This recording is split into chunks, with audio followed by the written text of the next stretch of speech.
everybody. Good evening, Siguro sa Camila. mga ano niyo yung mga biggest turn, walang magkapantay sa akin. Totoo, di ba? Opo, totoo. Dahil ito ang pinakaano ng Panginoon sa akin. Dahil hindi ko alam din na ako nagkasakit. Dahil parang wala akong sakit. Tataka lang ako na si Jasper at saka si Bill andyan sa akin. Sabi, bakit magkano kayo dito? Bantay, bantay! Sabi ko, nano ba ako?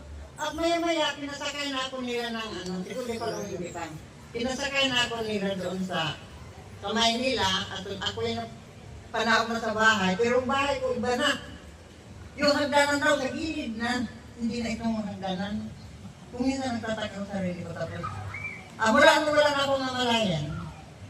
Na dinala na pra, nag-check up na ako, nilagyan ako ng doktor ng mga ano, tapos dinurot-bunot ko pala yun.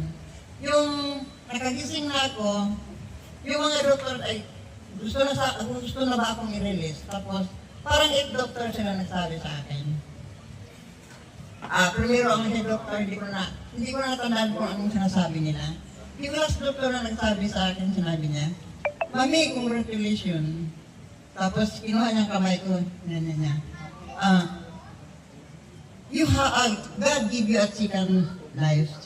God give you a second chance in your life.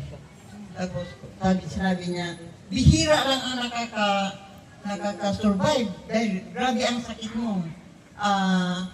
High risk ang severe sakit mo. Bihira lang nabuhay dito. Sabi ko, ganun ba?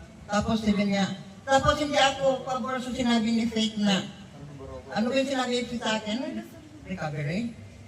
Hindi, may sinabi, nakaano ka kanina sa akin. Ay, yung kanyon. Oo. Akin yun. Si Ate G nagsulat yun. So may sinabi ko si Faith, sabi ko, hindi ako pampanti sa mga sinasabi nila. Dahil ang sinabi ng doktor ganito sa akin, sabi niya, you are resurrected. Ibig sabihin, ako'y namatay. Pag sinabi niya ako resurrected, ilang beses na ako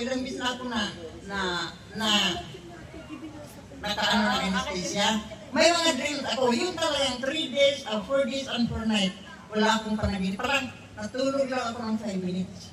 Ganyan pala pag kukunin tayo ng Panginoon. Pag-ising natin, parang 5 minutes lang. Yan na yung Panginoon. Tapos sabi ko, salamat Dok. At you are not, parang tumikim ka ng matan. You are resurrected. And that is the greatest part that happens to me. Amen. Amen. Amen. Tuloy na natin